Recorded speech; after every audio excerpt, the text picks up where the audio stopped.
अहो तुम्ही डायरेक्ट असं आतमध्ये नका जाऊ. अरे आतमध्ये जाऊ ना. काय रे, तुझं लग्न झालंय? नाही. करायचंय? हो, खूप इच्छा आहे. खूप इच्छा आहे? मग तुझा नाव नंबर मला लिहून दे, मी तुझं लग्न लावून देईन. हो चालेल चालेल. अरे गोपाळ, तू काय यांच्या नादी लागलायस? सरांना कळलं तर तुझी नोकरी जाईल. कळलं? जा काम कर जा. तुझी कशी नोकरी जात नाही काय माहिती. मी तुझ्या सरांना सांगितलं होतं तुला कामावरून काढून टाकायला, तू बिंडोकेच म्हणून. माझी नोकरी जाण्यासाठी तुम्ही किती प्रयत्न करताय नाही? माझी जाण्यापेक्षा तुझी गेली कधी बरी. काय हो बाजूला. हो ऐका, हे बघा. अहो तुम्ही ऐका हो जरा. Hi sir. तुम्ही परत कशाला आलात? माझं कामच आहे जोड्या जुळवणे, आणि तुमचं जमवलं ना तर मी इंडियात नंबर 1 होईन, आणि माझी मॅट्रिमोनी साईट सुद्धा. निघा निघा तुम्ही. अहो असं काय करताय सर, मी इतक्या उन्हात ना आले, मला जरा बसू द्या. हा वा सर, एक जबरदस्त कॉफी मागवा. नाही नाही नाही, कॉफी नाही. नाही मग सर पाणी तर पिऊ देत. थांबा.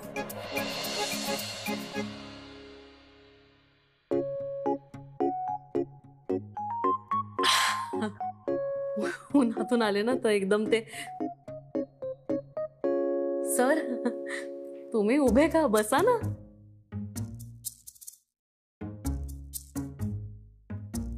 सर कल्पना करा, तुमच्या ऑफिसच्या बाहेर मोठी रांग लागली आहे मुलींची. मुलींची काय, त्यांच्या आई वडिलांची, काका काकूंची. कसं वाटेल सर तुम्हाला? म्हणजे मला माहिती आहे तुम्हाला आवडणार नाहीच, कारण तुम्हाला एक मुलगी आवडत नाही तर अनेक वचनी मुली काय आवडतील. पण सर आमची अडचण झालीये ना, म्हणजे माझं ऑफिस ना तुमच्या या केबिन पेक्षा थोडं मोठं असेल, पण त्याच्या बाहेर रांग लागली हो मुलींची. आजूबाजूचे लोक कंप्लेन करायला लागले आहेत. हे अशी रांग लागते जसं काय ऑफिसवर मोर्चाच येतो की काय. सर तुम्ही ना एक दिवस बघून घ्या ना, म्हणजे सगळे म्हणतायत एकदा बघून रिजेक्ट करा चालेल आम्हाला, पण आम्ही परत सुद्धा येणार नाही. पण एकदा बघा सर, तुम्ही एकदा बघा. हा सर आता ह्याच्यात मी काय करू तुम्ही सांगा ना. एक तर तुमचा तो 36 गुणी अवॉर्ड शो तो केवढा हिट झाला सर. हा मुली वेड्या झाल्यात, धमक्या काय द्यायला लागल्यात. आता एखादीचं काही बरं वाईट झालं तर आपण काय करणार. सर तुमचा एक दिवस द्या ना, म्हणजे एका दिवसात एवढ्या मुली बघणं शक्य होणार नाही. आपण एक काम करूया, आपण एक आहे ना टीम करूया. हा म्हणजे पोस्टात जसं सॉर्टिंग करतात ना तशा तुम्ही सिलेक्टेड मुली बघा. कसं वाटतंय? कुठे यायचंय आता? कुठे म्हणजे माझ्या ऑफिसला. चला चला चला चला. वा सर वा. प्लीज. अय्या सर मी काय म्हणजे इकडे सर या बाईला आत्ताच्या आत्ता इथून घेऊन जा. आपली गाडी घे, ड्रायव्हर घे, 1 मिनिट, आणि हिला इच्छा ऑफिस पर्यंत सोड, कुठेही न थांबता. आणि जर तसं नाही केलंस ना तर त्या सगळ्या मुलींची मी तुझं लग्न लावून दे. कळलं? सर हा काय करताय, ह्याच्याशी कोण लग्न करणार. हा इतका बिंडोके मुली ढुंकून पण बघणार नाहीत. बाई बस झाला आता, तुम्ही निघा. अहो तर ना माझा बायोडेटा घ्या. हा ठीक आहे, माझी नोकरी जाईल. तुम्हाला समजत कसं नाही हो. ठीक आहे, पण मी परत येईन आणि ना सगळ्या मुलींना इथला पत्ता दे, मग इथे रांगा लागतील. बघून घ्या काय करायचंय ते.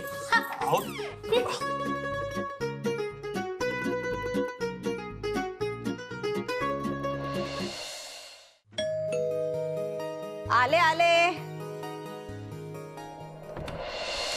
आई तू म्हणजे काय, तुझा वाढदिवस आहे मग मी येणारच ना.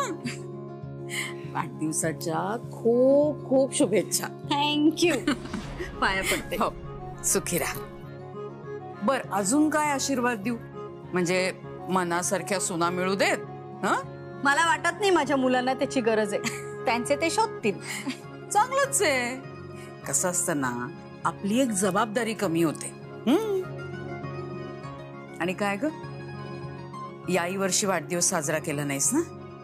केला ना, आणि मुलांनी सुद्धा केला. मुलांनी सुद्धा केला म्हणजे? अगं सगळं सांगते, तू चल पहिले चहा वगैरे घे अगं, आणि हो. छान मस्त बसू आणि हो थांब थांब थांब थांब ते चहा वगैरेचं ना आपण नंतर बघूयात नूतन. आधी मला सांग, मुलांनी सुद्धा साजरा केला म्हणजे काय? अजून कुणी केला का? अगं मुलांनी खूप छान सरप्राईज दिलं. शिऱ्याचा केक काय, साडी काय. पण त्याआधी मी पार्टी ऑफिसला गेले होते. तिकडे सगळे कार्यकर्ते आले होते. अरे वा. पुरुषोत्तमनी सगळं अरेंज केलं होतं. स्वतः घरी आले होते मला शुभेच्छा द्यायला. मग पार्टी ऑफिसला घेऊन गेले. विसरले नाहीत ते माझा वाढदिवस. नाही चांगलंच आहे, इतकं सगळं करतोय तो. कळतंय मला, मुलांना सुद्धा ते घरी आलेले नाही आवडत. आणि तू सुद्धा न बोलता बोलून दाखवलंस की तुलाही ते आवडत नाहीत म्हणून. नूतन, आवडणं न आवडण्याचा इथे प्रश्नच येत नाही. पण काय आहे ना, तो आल्यापासून खूप काही करतोय म्हणून मनात शंका येते की यामागे त्याचा काही स्वार्थ तर नाही ना. नाही कसं आहे ना, राजकारणामध्ये स्वार्थ हाच परमार्थ असतो. स्वार्थ कोणाला चुकलंय आई? मुलं स्वार्थी नसतात. आणि पुरुषोत्तमना मीच निवडणुकीमध्ये उभं राहायला सुचवलंय आणि ते तयार सुद्धा झाले. कदाचित हाच स्वार्थ असेल आणि माझाही स्वार्थ आहेच ना यामध्ये. हे गेल्यानंतर चांगल्या नेत्यांची फळीच राहिली नाही अगं पार्टीमध्ये. आणि पुरुषोत्तमनी ती जागा भरून काढली. आणि मी त्यांना ह्या सगळ्यासाठी पुढे करतेय कारण त्यांनी आपल्यासाठी आतापर्यंत जे काही केलंय त्याची थोडीशी परतफेड आहे माझ्याकडूनही. ते चांगलं आहे ना.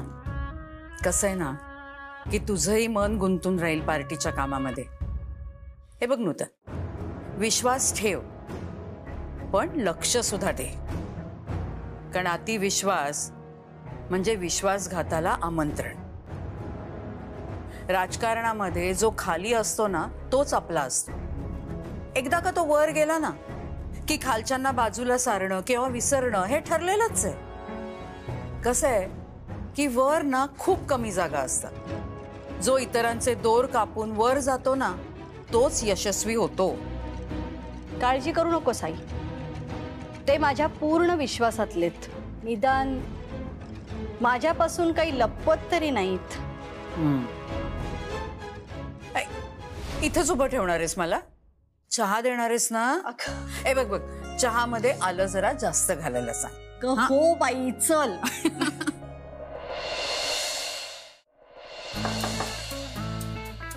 कमेन. काय रे विजय? अहो आते मॅडम काय सांगू, ते लग्न जुळवणाऱ्या वेबसाईट वाल्या बाई आल्या आहेत. त्या ऐकतच नाहीयेत. त्या जर नाही गेल्या ना तर मी गेलेच जमाय बघा. सर म्हणतायत की तिला बाहेर करा आधी, आता सगळ्या मुलींची माझं लग्न लावून देतील. बरं एक काम कर, त्यांना माझ्याकडे दे पाठव. हा हा ठीक आहे. बहिणी खूप उत्सुकता आहे. सरांना त्रास देणारी ही बाई नेमकी कोण आहे ना हे मला बघायचंच. बघूयात. मॅडम मॅडम नमस्कार, मी Shantipriya. Hello hello. Hello hello. खरं तर मला शांती प्रिय आहे, पण तुमच्या साहेबांना मी कसं शांत करू मला कळत नाही. ते साहेब म्हणजे ऍक्च्युली माझा मोठा भाऊ. अय्या हो, तुझे मोठे भाऊ आहे? हो. मग तर मला बसायलाच हवं. बरं मग मला सांगा कुठपर्यंत आलंय माझ्या भावाच्या लग्नाचं? गळ्यापर्यंत. हा, सगळ्या मुली माझा गळा दाबून मला मारून टाकतील. हो काय तरीच काय. अहो हसू नका, गंभीर प्रश्न आहे हा. उद्या अख्खं नागपूर बंद होईल तुमच्या भावामुळे. ऍक्च्युली त्याची प्रोफाईल मीच अपलोड केली होती वेबसाईट. हा, आणि आमच्या डोक्याचा ताप वाढवलात. नाही मान्य आहे, त्यांच्या प्रोफाईलमुळे आमची वेबसाईट नंबर 1 वर येणार आहे. पण का नाही तुमचे दादा लग्न करत असतील? मॅडम, मी ना असे लग्न न करणारे बरेच बघितलेत. 40 नंतर ना वेड्यासारखे वागतात. मग सगळं कसं असं वेळेत व्हायला पाहिजे. धरमपेठेत असतात ना, संध्याकाळी फिरताना दिसतात, बघता क्षणी तुम्ही सांगू शकतात याचं नाही झालंय. पण तुम्ही तर बहीण आहात ना, तुम्ही प्रोफाईल बघूच शकता. हा काय आहे, 4 तास लागतील, नाही तर मीच घरी येते. तुम्ही ना प्रोफाईल्स बघा आणि मुलगी सिलेक्ट करून टाका. बऱ्याच मुलींच्या आईवडिलांनी प्रस्ताव ठेवलाय, एक फार्म हाऊस बुक करून टाकू आणि तिथे सकाळ दुपार संध्याकाळ बघण्याचा कार्यक्रम ठेवू. हो, सॉलिड डिमांड आहे. हो, ते सगळं माहितीयेच मला. तुमचा भाऊ असा कसा हो? कसा? आता जसा आहे तसा कसा?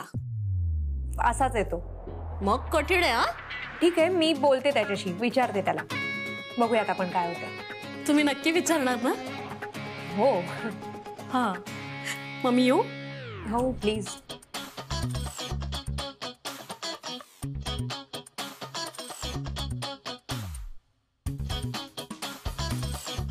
तुम्ही नक्की विचारणार ना?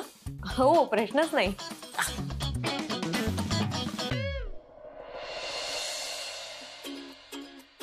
तुमचं लग्न झालंय? नाही, पण मला अजून वेळ आहे. थँक्यू. पण कराल तेव्हा मला विचाराल ना?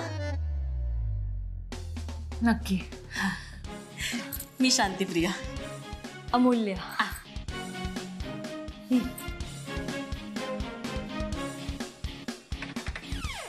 अगं वहिनी, काय बाई, वहिनी अगं ही बाई डेंजर आहे. ये ना, तुझ्या भावाचं लग्न लावूनच राहणार. हो, मला पण तसंच वाटतंय.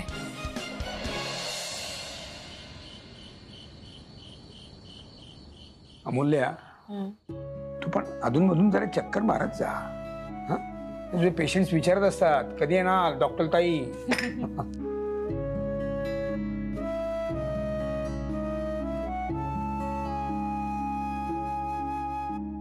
हल्ली उकाडा खूप वाढलाय नाही.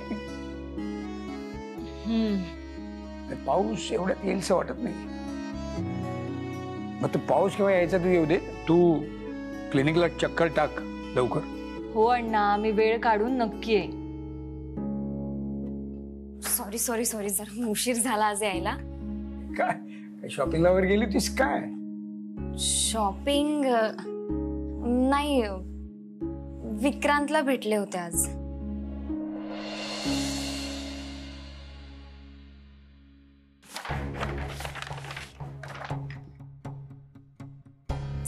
साडी गिफ्ट केली त्यांनी मला.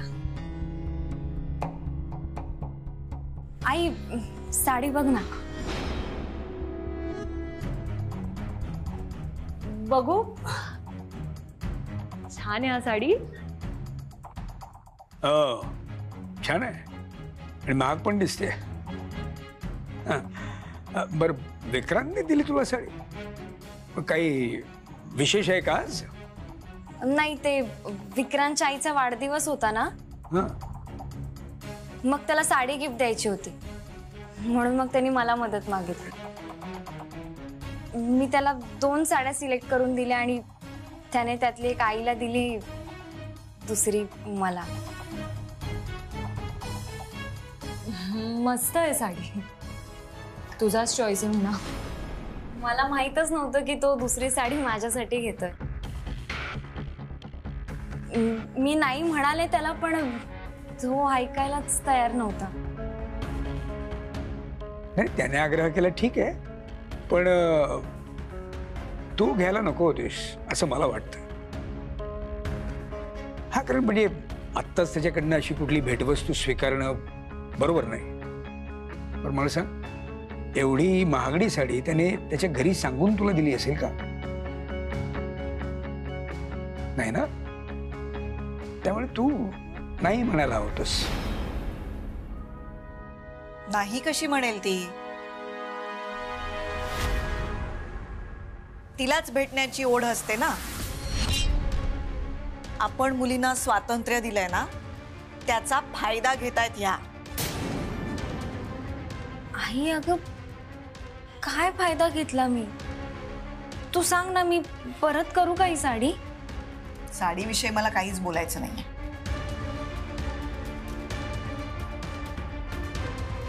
तू का भेटायला गेली होतीस आज त्याला? बोलवलं होतं त्याने. तो कधी कुठेही कसाही बोलवेल म्हणजे लगेच हो म्हणणार आहेस तू? स्वतःच असं काही डोकं आहे का नाहीच? आई अगं, अशी का चिडतीयस तू? हे बघ, आपलं ठरलं होतं ना की आपण एकमेकांपासून काहीच लपवायचं नाही. म्हणूनच मी तुला साडी दाखवली ना आणि सांगितलं पण की मी भेटायला गेले होते. खोटं नाही बोलत आहे ना मी. अण्णा, तुम्ही तरी. एक मिनिट बाळा. आई, तुझ्या आईचं काय म्हणणं ते आपण ऐकून घेऊया. काहीतरी कारण असल्याशिवाय ते एवढे चिडणार नाहीत. हो, कारण आहेच आहेत माझ्याकडे. तुझ्यावर बंधनं घातली नाहीयेत म्हणजे स्वच्छंदीपणे वागण्याची परवानगी नाहीये तुला. हाय अगं, मी असं काय केलंय मला कळतच नाही. तू सांग तरी. मी सांगतेय, आजपासून तू त्याला भेटायचं नाहीयेस. पण का? म्हणजे आज असं काय झालंय? सांगते.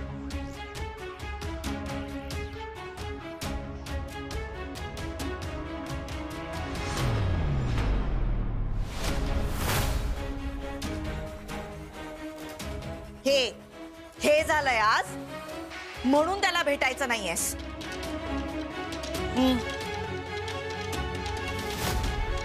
आणि हा फोटो मला कोणी पाठवलेला नाहीये. मी स्वतः काढलाय. हा असा फोटो रस्त्यात कोणीही काढू शकतं. आणि तुमच्या त्या सोशल मीडियावर टाकायला कितीसा वेळ लागतो ग? बदनामी कोणाची होणार आहे? तुझी, त्याची नाही. आरती अगं, लेक्चरर आहेस तू, अण्णांची लेक आहेस. समाजात आपलं एक स्थान आहे. असं रस्त्यात हातात हात घालून उभं राहणं शोभतंय का तुला?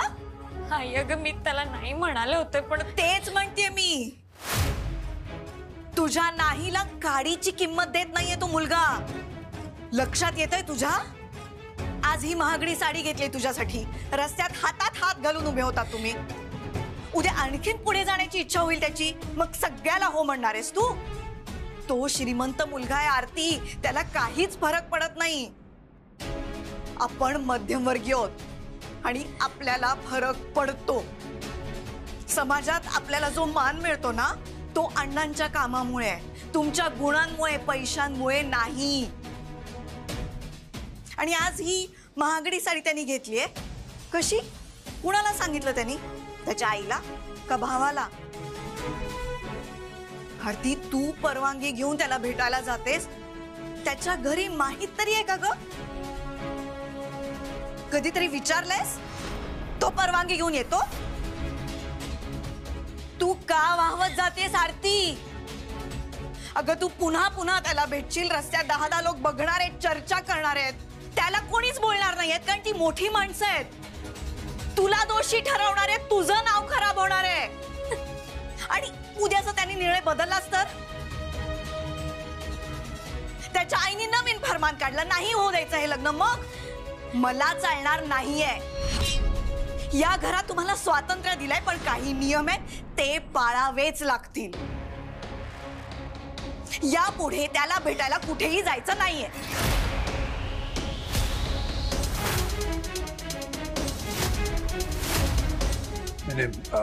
मला याच्यावर चर्चा नकोय. ही असली थेरं मला चालणार नाहीये.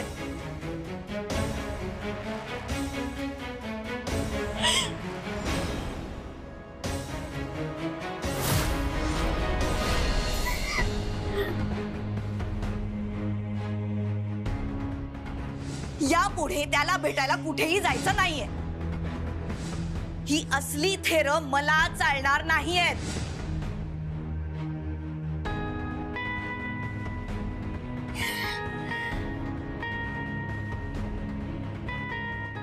ताई, तुझा फोन, ते विक्रांतचे खूप मेसेजेस येत आहेत तुला.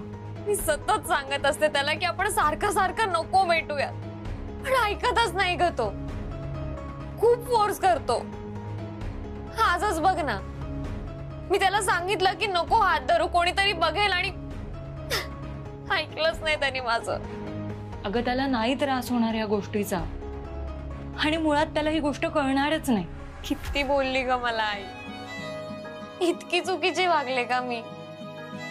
हे बघ ताई, काय चूक आहे काय बरोबर आहे हे मला नाही माहिती, पण तू मला सांग, आईचं काळजी करणं साहजिक नाहीये का?